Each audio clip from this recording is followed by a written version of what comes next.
how do you assess the potential for Europe to regain its global influence amidst the challenges posed by US foreign policies and its economic slowdown? Well, Europe has the capacity.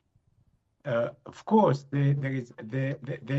Europe made several mistakes, especially in determining the speed of catching up the competitiveness between the EU and the US.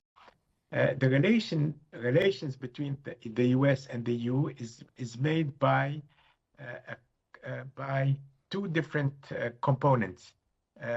They are competing and they are opposing each other.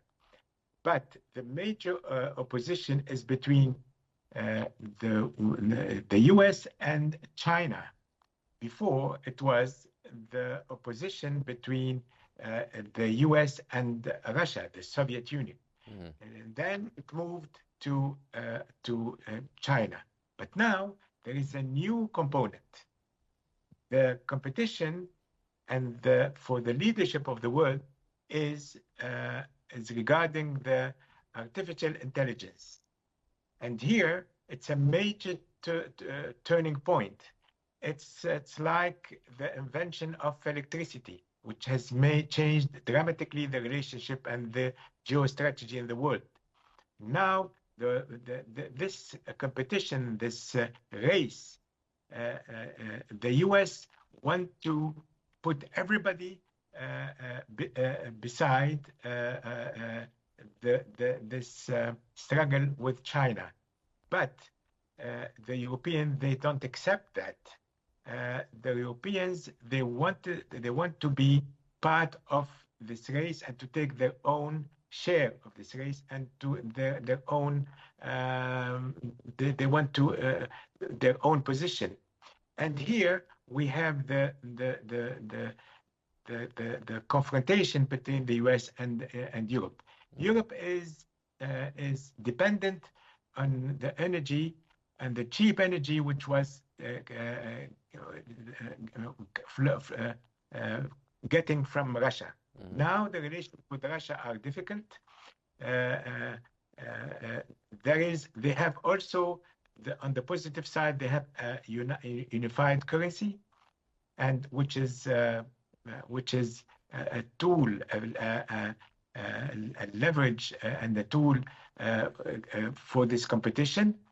But they have taken a lot of they have lost a lot of time in building up a defense and an independent defense from the US, and they were counting on the umbrella of the NATO. When we saw that now the position of the Trump administration, Trump has shifted this relation in a very dramatic way. Whether this is permanent or whether this is provisional to put the EU under its own umbrella and to have the leadership and within and to and then Trump will face China, which is its main target, or whether it's just a provisional situation.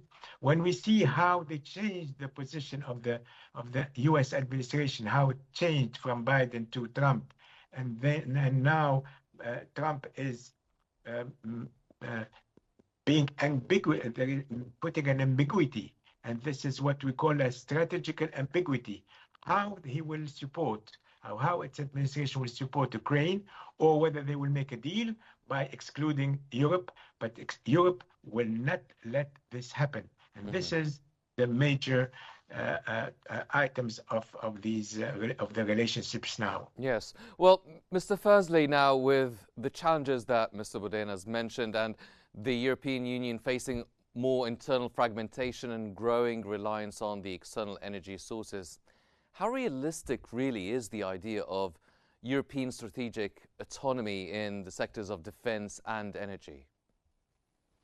Well, to make a long story short, it's quite unrealistic for a simple reason, which is money. So today, if we look at the overall annual budget the Pentagon, the U.S. Department of Defense, America spends roughly $900 billion annually on defense, practically $1 trillion per year. If we look at all the rest of NATO, so what is the rest of NATO? It's maybe 22 or 21 European member states of NATO, including Britain and Turkey. So all of them together, their combined defense budgets annually is like approximately $340 billion per year. So already America today alone spends at least 3 times more on its annual defense budget than all the rest of NATO's members put together. So of course, when they negotiate, unlike what President Macron and German Chancellor Olaf Scholz said yesterday at the Munich Security Conference, they are not equal at all, because they spend a small fraction. So to make a long story short, when we speak about NATO, the Europeans, they would like to believe that because there are 22 European members of NATO, that they are a majority. Nothing could be further from the truth. NATO is essentially an American alliance with a tiny or small European appendix. And that is a problem. Why is it a problem? Until 3 months ago, if you looked at the dominant ideology, the dominant ideas of policymakers in Paris, London, Berlin, etc., they were very much aligned with America for a simple reason, that Europe has ceased to produce original political ideology for at least 40 or 50 years. So what do we have in Europe? To make a long story short, we have 2 kinds of political party: center-left Social Democrats or New Labour, and center-right conservatives. Both of them, the center-left Labour, Social Democrats, and the center-right conservatives, they have been importing their main political ideas from Washington, D.C. for the past 40 plus years. So they are no longer autonomous if you look at the way they view the world. The problem is with Trump's surprise victory 3 months ago. It was a big shock for Europe because European experts were certain that Biden or Harris would win. So to make a long story short, now there's a big shift in America, because not only has the power been transferred from the Democrats to the Republican Party, but it's a completely different kind of Republican Party. It's a very sort of populist, petit bourgeois, lower middle class, nationalist Republican Party, which has nothing to do with Dick Cheney or George W. Bush.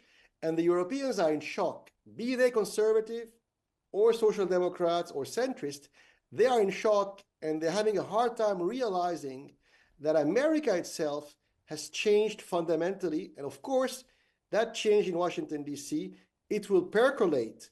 It will have a huge impact. Like it or not, the Europeans will be forced to change. Mm-hmm.